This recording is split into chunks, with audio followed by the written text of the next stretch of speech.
Mimi ni ndugu yenu katika Kristo, Philip Haemba, natokea Webuye, na nashukuru Mungu kwa sababu ya ukweli unaoendelea kunenwa katika studio zetu za West TV, kwa sababu ninajua kuna sehemu nyingi ambapo mahubiri huwa yanafanyika Jumapili, lakini kuna sehemu moja tu ambayo Mungu ameturuhusu tunene ukweli, na huu ukweli ukafikia watu wote katika ulimwengu. Kwa hivyo mtumishi wa Mungu, leo nataka tuongee kuhusu hekalu au kanisa. Na nashukuru Mungu kwa sababu mtumishi ambaye amekuwa hapa amenena baadhi ya mambo yanayohusu hekalu au kanisa. Na kwa hivyo ningependa kuendelea kutokea pale ambapo ameachia ya kwamba hekalu la Mungu. Kwa sasa Mungu anakaa wapi? Maana hekalu ilikuwa sehemu ya kukutania na Mungu. Hekalu ilikuwa ni mahali ambapo mtu angekutana na Mungu. Kwa hivyo sasa hivi, je, bado Mungu anakaa katika mahekalu yaliyojengwa na mikono au anakaa wapi? Ningependa tu uelewe hilo. Ukishaelewa ndio sasa utakuja kukundua kuhani katika ile hekalu ni nani. Kwa sababu tuna wengi ambao wanasema kwamba sisi ni makuhani, lakini kwa kupitia maandiko ningependa tuelewe kuhani anakaa au anatumika katika hekalu lipi. Lakini kwa sasa hebu tuelewe hekalu. Tuanze katika Wakorintho wa kwanza 3:16 na 17. Biblia inasema, hamjui ya kuwa ninyi mmekuwa hekalu la Mungu, na ya kuwa Roho wa Mungu anakaa ndani yenu? Kama mtu akiliharibu hekalu la Mungu, Mungu atamharibu mtu huyo, kwa maana hekalu la Mungu ni takatifu, ambalo ndilo ninyi. Tumeanzia pale. Kila wakati tunasikia watu wanasema tunataka kuingia hekaluni, pasipo kuelewa kwamba wao wenyewe, pamoja na mimi hapa, pamoja na ndugu Viano, pamoja na msimamizi wetu wa vipindi ndugu Hilary, wote sisi miili yetu hii ni hekalu la Mungu. Kwa hivyo tunafaa tuelewe hili. Tukishaelewa hilo, basi tunaanza kuangalia ni nani anafaa kutulindia, ni nani anafaa kuhubiria hii miili yetu, ni nani anafaa kutuchungia hii miili yetu. Ukisoma katika maandiko Mwanzo, Biblia inasema mwanadamu akapewa uwezo juu ya kila kitu. Tumepewa mamlaka ya kuangalia na kutunza hekalu la Mungu. Je, ni nani ambaye anapaswa kukulindia hilo hekalu lako? We mwenyewe kila mara na kila wakati unajua kila wakati unalipelekaga wapi na unaliweka katika ibada gani. Maana Jumapili kama hii ya leo, kila wakati mtu anasema kwamba ndio siku ambayo ninafaa niweke mavazi yangu meupe, ninafaa nikaweze sitatusi mtu, sitafanya kitu chochote. Lakini kuanzia Jumatatu mpaka Jumamosi umekuwa katika mambo mengi ambayo hayamfurahishi Mungu. Ibada sio ya siku moja tu, ibada ni kila siku. Kwa sababu hili hekalu yanafaa yatoke mambo mazuri, mambo mema yanayomfurahisha Mungu. Hebu tusome Wakorintho wa kwanza 6:19 na 20. Biblia inasema, au hamjui ya kuwa mwili wenu ni hekalu la Roho Mtakatifu aliye ndani yenu, mliyepewa na Mungu, wala ninyi si mali yenu wenyewe, maana mlinunuliwa kwa thamani. Sasa basi mtukuze Mungu katika miili yenu. Sasa huwa tunaona watu sehemu nyingi wanasema hebu tufanyie hivi Mungu, hebu tufanyie hivi Mungu. Kwa sasa Roho Mtakatifu yuko ndani mwetu, na ndiye anafaa kutuambia kipi cha kumfanyia Mungu. Sisemi kwamba kuwa na ibada makanisani ni vibaya. Maana Biblia inatushauri katika Waebrania ya kwamba tusiache kukutana. Na kukutana sio lazima iwe makanisani. Kukutana sio lazima iwe sehemu ambayo imejengwa na ikaitwa kanisa. Kukutana kuzuri ambako Biblia ina recommend. Ukienda katika maandiko, usome Mathayo 18:20. Ukiwa pale mtumishi wa Mungu, Mathayo 18:20, Biblia inatuambia hivi, kukutana kuzuri. Kwa kuwa walipo wawili watatu, yani popote, kwa kuwa walipo wawili watatu wamekusanyika kwa jina langu, nami nipo papo hapo katikati yao. So, kukutana kumbe sio lazima. Sisemi kwamba ni vibaya, lakini kukutana. Hebu tuangalie kanisa la kwanza. Kanisa la kwanza, Biblia inasema japo kuwa walikuwa wanaenda katika mahekalu, lakini pia walikuwa wanakutana katika nyumba za watu. Walikuwa wanakutana sehemu nyingi. Hata Yesu Kristo tunaangalia mfano wake. Sio tu kwamba alikuwa anakutana nao katika mahekalu au sinagogi. Pia alikuwa anakutana nao kando ya bahari na kando ya ziwa. Mahali popote ambapo tumekutana, bora tu tumekutana kwa jina la Mungu, basi Mungu yuko pamoja nasi, yuko katikati yetu. Sasa mtumishi wa Mungu, tunaendelea na neno la Mungu. Je, Mungu anakaa katika majengo? Japo kwa tunafaa kukutana pale, lakini tusichukue majengo na majina mazuri tuliyopeana kwa ministry zetu tukasema kwamba hii yetu ndio iko na Mungu, hiyo nyingine haina Mungu. Hapana. Tunaleta mipaka bure. Maana dini imekuja duniani na kila dini inakuja na mambo yake, na dini imeweza kukawanyisha watu. Yesu Kristo alikuja kwa ajili ya wote na akatuweka wote pamoja. Sasa kama Yesu Kristo ametuweka pamoja, tumefanyika wana wa Mungu, sio kupitia dini, sio kupitia kitu chochote, ni kupitia Yesu Kristo. Sasa mtumishi wa Mungu, hebu tuelewe miili yetu hii.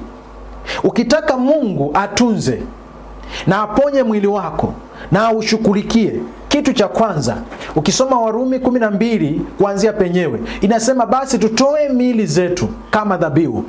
Ukitoa kwa Bwana, basi kila mara huwa tunasema mwenye aliunda huo mwili ana uwezo wa kuutengeneza uwe sawa.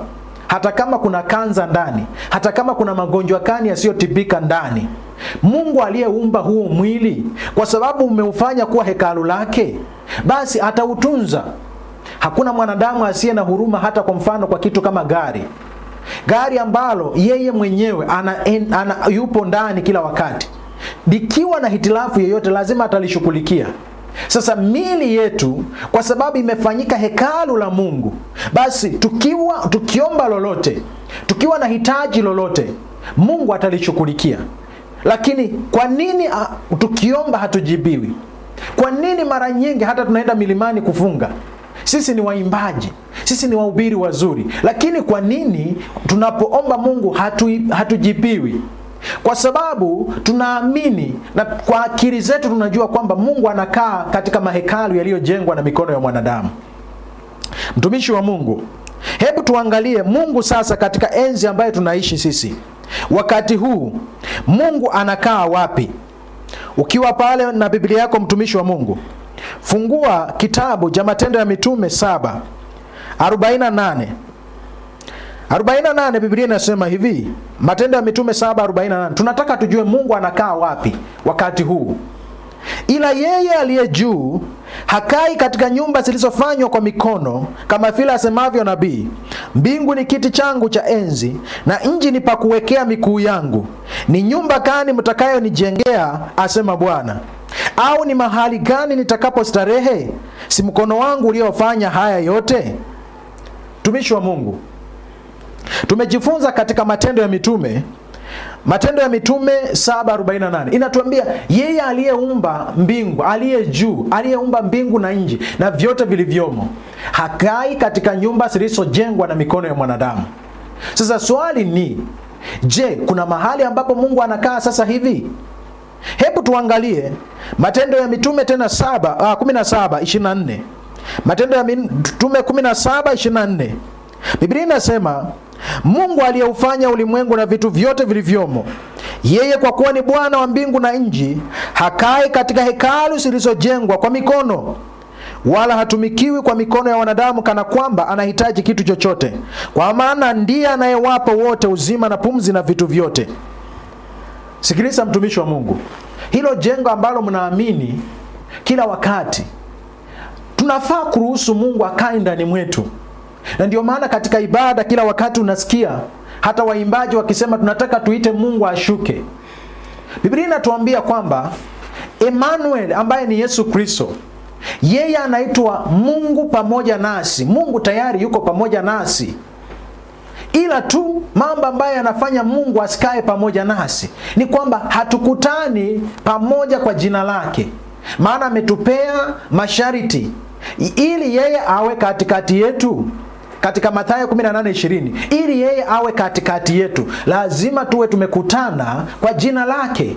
Shida ni kwamba tunakutana katika dini, tunakutana katika maeneo ambayo tunaita maeneo ya ibada, lakini hatukutani kwa jina la Mungu. Tunakutana ili tuwapendeze wanadamu. Wengine tunakutana na kama kuna siku ambayo watu huwa wanakuwa na stress ya nguo watakazovaa, mafuta watakayojipaka, aina ya nywele watakayosuka, ni Jumamosi kwa sababu kesho wanaenda katika ibada. Kwa sababu hatukutani kwa jina lake. Tunakutana kwa vitu tofauti tofauti. Tunafaa vizuri ili tumpendeze mchungaji. Tunatoa vizuri ili mchungaji ataje majina yetu. Hatukutani kwa jina lake. Lakini siku ya leo, mtumishi wa Mungu, mahali popote palipo na ibada, tunapokutana, hebu tukutane kwa jina lake. Tusungumze juu ya Yesu Kristo. Tusungumze kwa kazi aliyoifanya. Tusungumze kwa toleo alilolitoa pale msalabani. Sasa popote ambapo tunakutana, iwe sehemu ya kazi, iwe sehemu yoyote, hebu tuanzishe mjadala kuhusu Yesu Kristo. Hebu tuanzishe mazungumzo kuhusu Yesu Kristo. Kwa sababu ametuambia mwenyewe, amenena mwenyewe katika maandiko ya kwamba popote tutakapokutana wawili watatu, yani sehemu ya kazi huwa tunakuwa watu wangapi? Unless uko peke yako. Lakini ukiwa peke yako basi ukaongozwa na Roho Mtakatifu wa Mungu katika kuimba nyimbo, katika kuabudu Mungu, katika kuomba wakati unafanya kazi. Lakini tunapokutana wawili watatu sehemu yoyote, basi tusungumze kuhusu Yesu Kristo na toleo alilolitoa pale msalabani.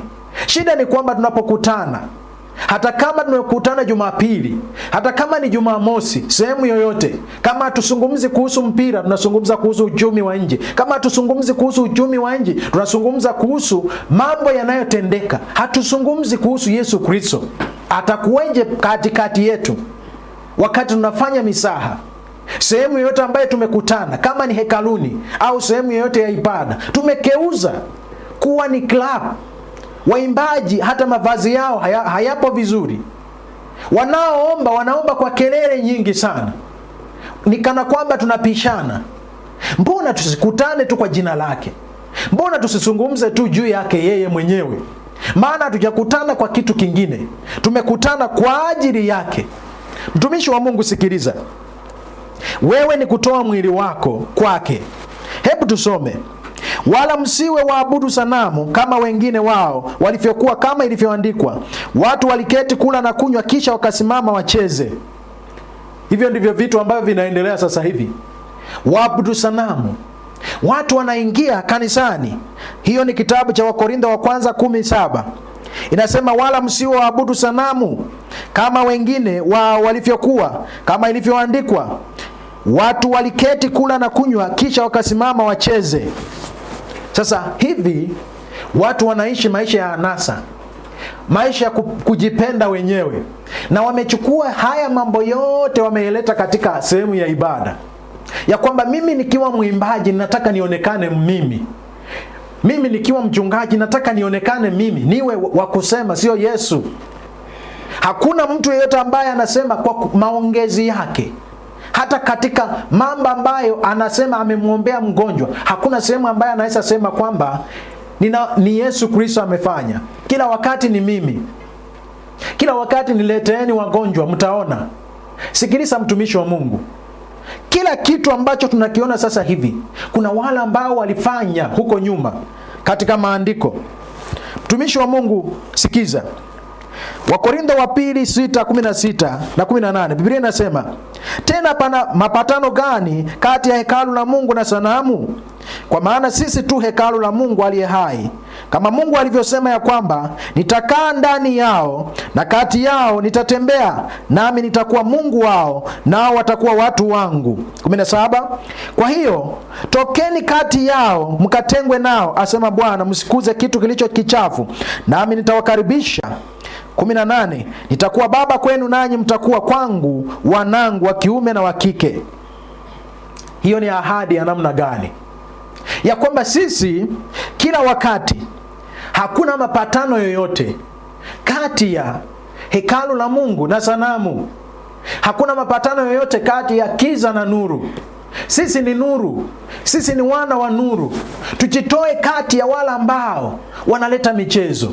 Mimi ninahurumia sana wale ambao wanaitwa hekalu la Kristo, kanisa la Kristo la siku za mwisho, watumishi wa Mungu, kanisa la Kristo la siku za mwisho. Sisi ambao tuko ndani ya hilo kanisa, sisemi kuhusu majina ambayo watu wamepewa makanisa yao kule nje. Yesu Kristo anazungumza kuhusu kanisa lake la siku za mwisho, ambalo hata nguvu za kiza hazitalishinda. Hilo ndilo kanisa ninalozungumzia. Watumishi wa Mungu, tujitenge na dhambi, tujitenge na mabaya, kwa sababu mili yetu imefanyika hekalu la Mungu. Tumeacha njia mbaya, tunatembea kwa njia zake, tumemfuata yeye, tunafuata Yesu Kristo. Hatufuati mawazo, akili wala masomo ambayo tumepewa sehemu fulani. Tunafuata na kusikiliza Yesu Kristo. Kwa hivyo tutoke kati ya wala ambao wanaleta makwazo, wanaleta mikwaruzano, hawataki sisi tutembelee pamoja. Mimi ninachukia askofu ambaye au mchungaji ambaye anakuambia hilo kanisa lingine lile sijui lina majini, usiende kule. Huyo amekuja kukata, kudivide. Yesu Kristo alikuja kutuweka pamoja. Mchungaji yeyote ambaye anakukataza, hata kama kanisa lolote linajulikana kwa tabia fulani, ukienda pale kama wewe ni nuru, basi utang'aa, na nuru iking'aa basi kiza hutoroka. Mungu ametuweka sisi kuwa nuru. Ni makanisa mangapi mimi nimetembelea wakati nimesikia sifa zao mbaya, na Mungu aliponituma pale, sifa hizo zilikeuzwa kuwa ni kwa utukufu wa jina la Bwana. Mtumishi wa Mungu, sikiliza neno la Mungu. Wakorintho wa pili 7:1. Basi wapenzi wangu, kwa kuwa tuna ahadi hizo, na tujitakaze nafsi zetu na uchafu wote wa mwili na roho, huku tukitimiza utakatifu katika kumcha Mungu. Hili ni hekalu la Mungu. Ili Mungu akae ndani mwetu, basi tu maintain utakatifu ndani mwetu. Tusiruhusu chochote ambacho, mazungumzo mabaya, tusiruhusu vitu ambavyo watu wanavifanya kule nje sisi tukahusika ndani. Sisi tuwe tunasikia tu kwamba imefanyika kule, lakini sisi tusiwe wahusika, kwa sababu Bwana ametutenga. Wakati Bwana anatutenga, basi anatufanya sisi ni hekalu lake, na anapokaa ndani mwetu na anatupeleka kule ili tubadilishe wengine. Sikiliza mtumishi wa Mungu, maisha ya kuomba na kufunga ndo maisha yaliyo na nidhamu kwa Mungu, yaani maisha ya utakatifu na ya kumcha Mungu. So tunataka haya maisha ndo tunapaswa kuishi. Unapoishi maisha matakatifu, maisha ya kufunga na kuomba, hayo ndio maisha nidhamu, disciplining this body. Huu mwili lazima tuupe adhabu mpaka utii maneno ya Yesu. Mara nyingi huu mwili unaweza kuwa umetii vitu vya dunia hii. Mwili unaweza kuwa umetii mambo fulani ambayo mtu alikudanganya nayo. Leo hii mtumishi, huu mwili wako discipline, upe adhabu kwa namna kwamba huu mwili ukaanza kumfuata sasa Yesu Kristo. Uanze kusikiliza maneno ya Yesu Kristo. Tukisoma katika Mithali 4:20, Biblia inasema, mwanangu, sikiliza maneno yangu, teka sikio lako, usisikie kauli zangu, zisiondoke machoni pako, usihifadhi ndani ya moyo wako, maana ni uhai kwa wale wazipatao na afya ya mwili wao wote. Ukitaka mwili wako uwe na afya, ukitaka Mungu atunze huu mwili, lazima ufanye kuwa hekalu lake. Yeye mwenyewe akae ndani. Kama hakai ndani, mtumishi wa Mungu, mambo mengine utalalamika kwake, lakini hata shughulikia. Yeye mwenyewe anataka akae ndani. Mungu hawezi shughulikia mwili ambao shetani anakaa ndani. Mungu hawezi ponya mwili ambao shetani ndiye anatawala. Mungu hawezi ponya mwili ambao mapepo ndiyo yanauendesha. Mungu ataponya tu mwili ambao umefanyika hekalu lake. Hata kama tutapika makoti mbele za wachungaji wanaojulikana na wanaomwaka mafuta, hata wakumwakie ndoo ya mafuta, kama sio Mungu anakaa ndani, hautapona. Kama sio Mungu ndiye anayekuelekeza kupitia Roho Mtakatifu, hauwezi ukapona, hakuna chochote kitakachofanyika. Ukisoma Warumi 8:10, Biblia inasema, na Kristo akiwa ndani yenu, mwili wenu umekufa kwa sababu ya dhambi, bali roho yenu i hai kwa sababu ya haki. Lakini ikiwa roho yake yeye aliyemfufua Yesu katika wafu anakaa ndani yenu, yeye aliyemfufua Kristo Yesu katika wafu ataihuisha na miili yenu iliyo katika hali ya kufa kwa roho wake anayekaa ndani yenu. Je, tunaishi tukitazamia kufufuliwa au tunaishi kutazamia nini?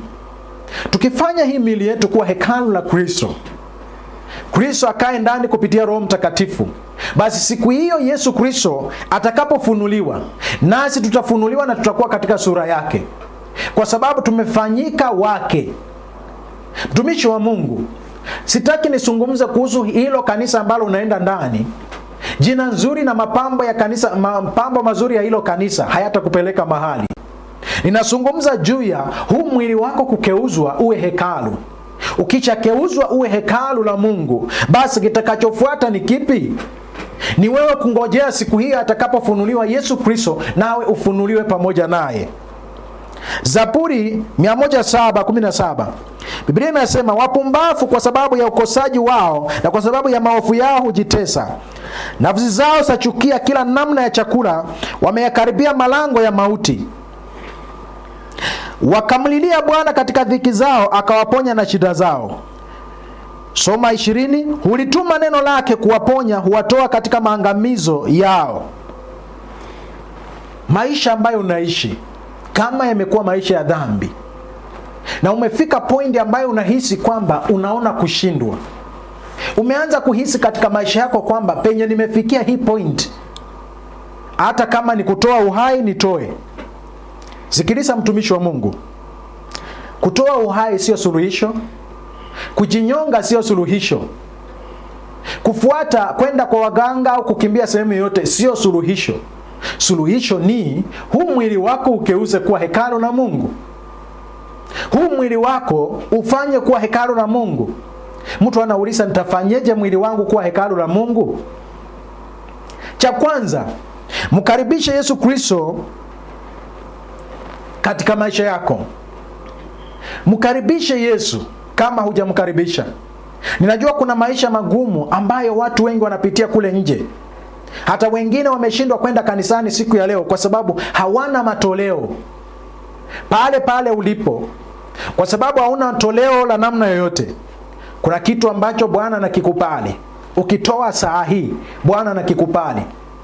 Sio pesa, sio mali zako, sio vitu ambavyo unaona vile, sio vitu ambavyo mwanadamu au askofu au mchungaji anakuambia ulete. Nataka nikuambie kitu ambacho ukitoa sasa hivi kitamfurahisha na kumpendeza Mungu. Kitu ambacho ukitoa sasa hivi, mtumishi wa Mungu, hautajuta maisha yako yote. Warumi 12:1 inasema hivi, basi ndugu zangu, na wasihi kwa huruma zake Mungu, itoeni miili yenu iwe dhabihu iliyo hai, takatifu, ya kumpendeza Mungu, ndiyo ibada yenu yenye maana. Sikiliza mtumishi wa Mungu, ibada yenye maana, yenye namfurahisha Mungu, kila siku, kila saa Bwana anafurahia nayo, hiyo ibada ni hii: kutoa mwili wako kwa Bwana kama dhabihu, kabla mwili huo haujakufa. Maana Bwana anataka dhabihu iliyo hai. Anataka upeleke huo mwili ukiwa hai. Kujinyonga sio suluhisho. Unaweza jinyonga, lakini hautakuwa umesuluhisha kile ambacho kitatokea baadaye. Bwana anahitaji huo mwili wako autumie. Anataka akutume hata sehemu yako ya kazi ukahubiri injili kule. Bwana hata anaweza kutuma kule bungeni. Anaweza akakutuma katika county assembly, uende kule urekebishe mambo yanayoendelea. Sio kusemea tu vijijini kule kwamba watu wanatoa hongo nini na nini. Sio kuongelea kule. Bwana anataka wewe ukijitoa kwake, anaweza kutuma kule ukawa sauti ya wanyonge kule vijijini. Sasa mtumishi wa Mungu, ninachokuomba siku ya leo, usisemee pale ulipo kwamba dunia au inji imeharibika. Wewe jitoe kwa Bwana akutume mahali ambapo atapenda kukutuma. Maana ukiona mahali popote kila wakati unataja Kama ni siasa, unataja tu kila wakati, nchi imeharibika, nchi imeharibika. Basi huenda Bwana anataka akutume wewe uwe msimamizi wa nchi na ulete mabadiliko. So ninakuomba na kukusihi siku ya leo ya kwamba popote ulipo, Mungu haangalii mwili wala ukubwa. Bwana anaangalia moyo wako ukikamilika kwake, na anakuweka katika nafasi ya kufanya kila ambacho alikukusudia wewe kuwa hapa duniani. Wengine tunaishi lakini hatujawahi jua ni nini ambacho Bwana anatutaka tufanye katika maisha ya sasa. Lazima kuna kitu, as long as wewe unaishi leo, lazima kuna kitu ambacho Bwana anataka ufanye. Usiseme kwamba mimi ni mwanamke tu nitafanya nini. Usiseme mimi ni kijana tu nitafanya nini. Kuna vijana ambao walitumiwa katika maandiko na Bwana. Kuna wanawake ambao walitumiwa katika maandiko na Bwana. Kuna wazee ambao walitumika katika maandiko na Bwana. Usijidunishe. Usijidunishe. Sasa ndio wakati wako. Leo hii ndio siku yako. Wengi tunajiuliza, ibada inafaa ifanyike lini na saa ngapi? Mtumishi wa Mungu, nataka nikwambie, wengi tunaopingana kila wakati. Nimeona watu wengi sana wanaishi kupingana. Jumapili ndio siku yetu, Jumamosi ndio siku yetu, Ijumaa ndio siku yetu. Mnakosea. Kwanza ukiona kwamba unapingana kuhusu siku na hauongei kuhusu Yesu Kristo, wewe umepotokwa, akili yako ni mbovu kabisa. Kwa sababu tukielewa Kristo ni nani, hatuna haja ya kupingana kuhusu siku wala saa. Kila wakati, mtumishi wa Mungu, hebu tusome maandiko kuhusu yale ambayo Yesu Kristo aliyasema.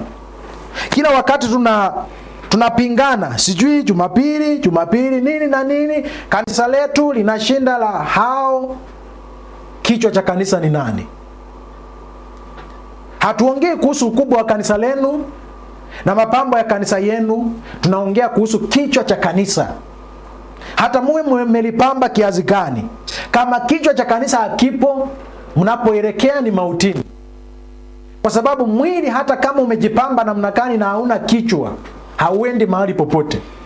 Unaweza ukapamba kanisa lako ukalipaka rangi vizuri, lakini kichwa cha kanisa hakipo, basi mnaenda motoni.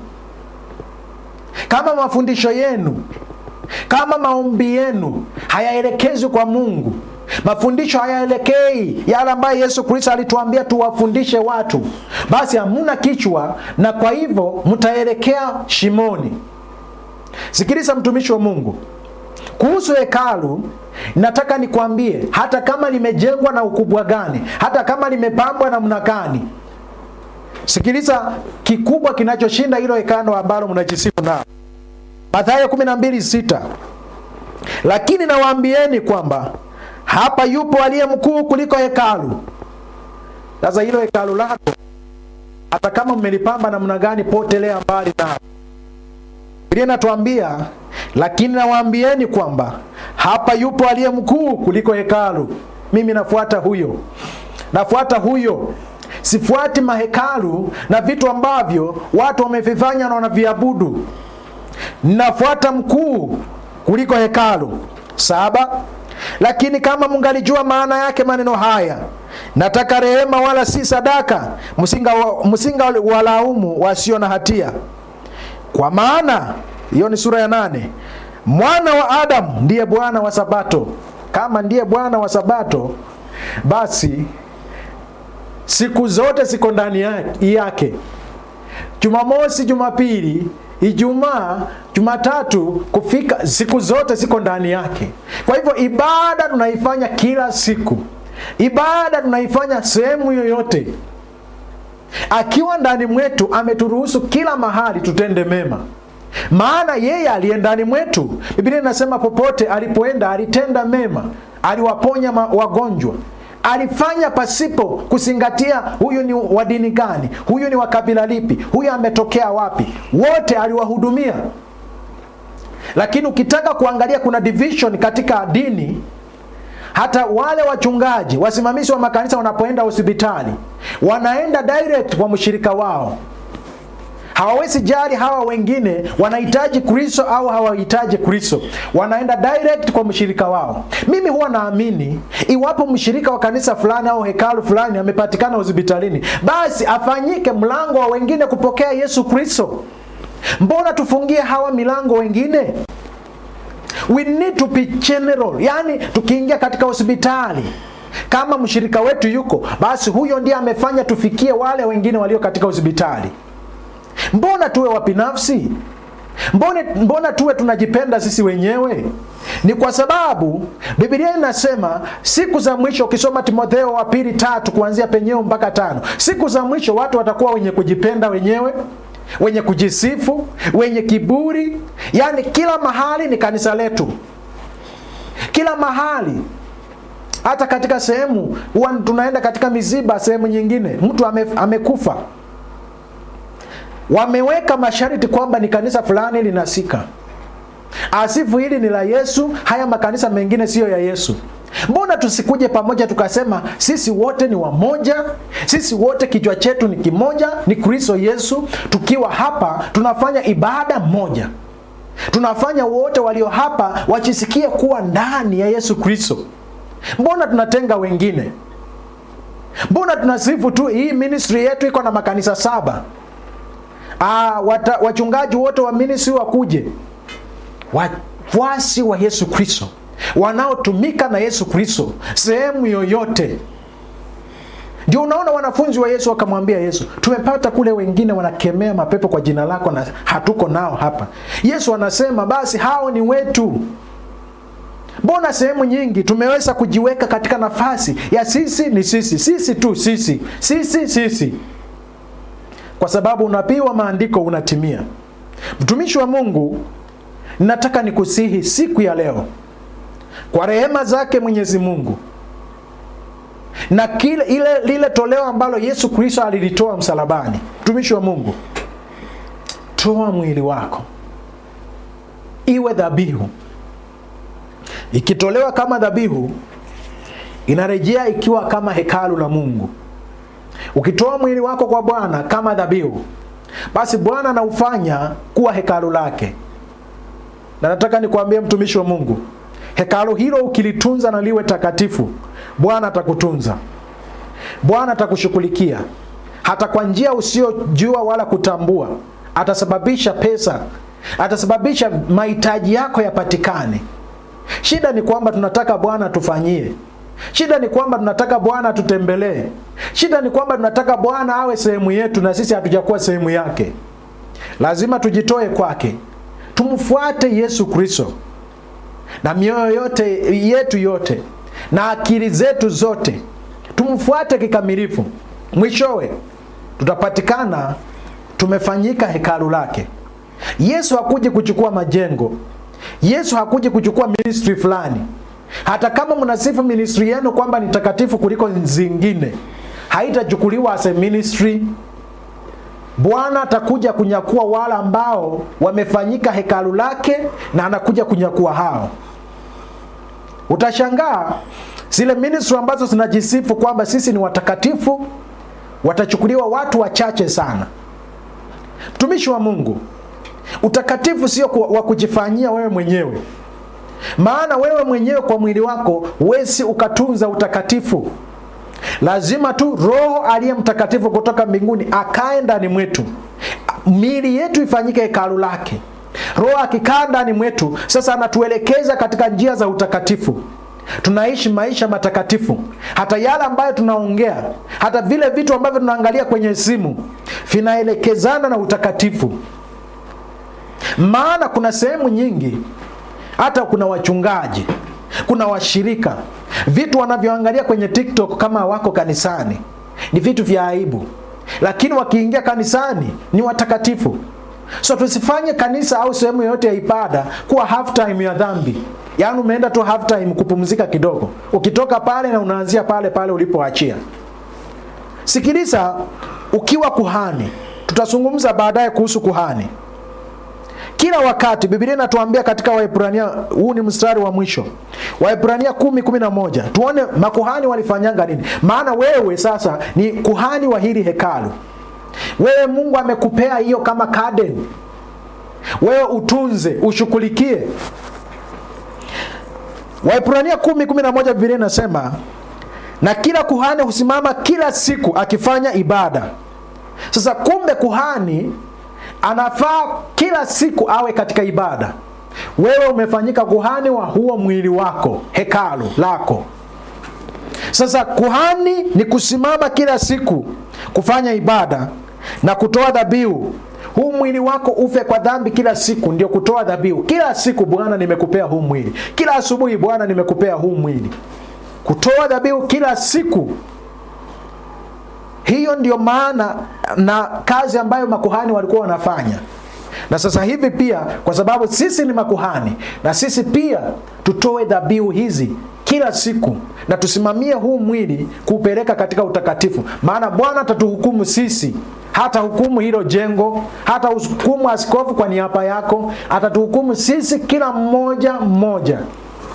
Hautaenda hapo na askofu mbele kwamba as the bishop of this church. No. Yeye pia atapika koti mbele za Bwana na wewe pia. Kwa hivyo wote tutahukumiwa.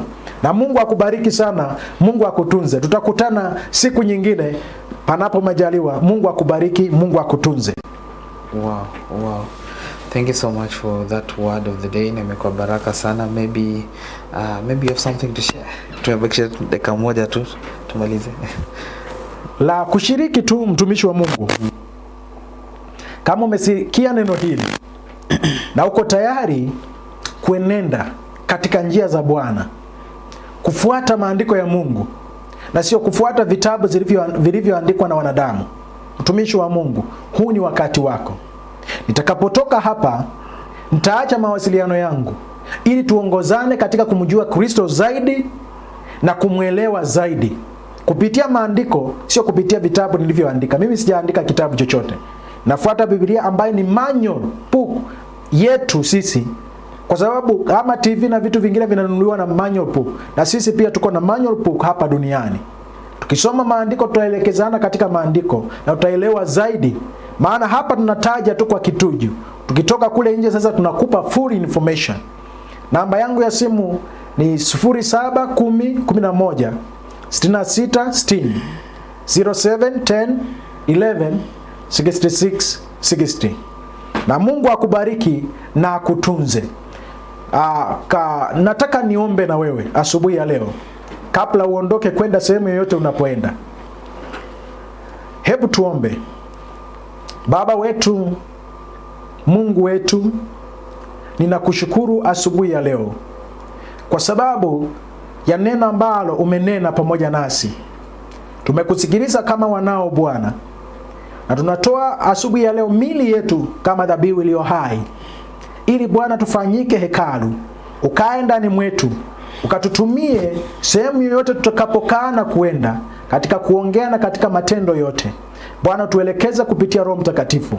Ulisema tukiomba tutapokea. Kwa hivyo tunaomba asubuhi ya leo utushushie Roho Mtakatifu ndani mwetu, akatuelekeze katika yote tutakayoyafanya tukiwa katika miili hii na panapo kuishi katika dunia hii, ili siku ya mwisho tuwe miongoni wa wale ambao watakulaki mawinguni. Katika jina la Yesu Kristo ninaomba nikiwa na imani kwamba yote imetendeka. Amen. Amen. Wow, thank you so much mtazamaji for watching the praise mix today. It has been a dope episode. Sina mengi, just to wish you a dope week and have a good time.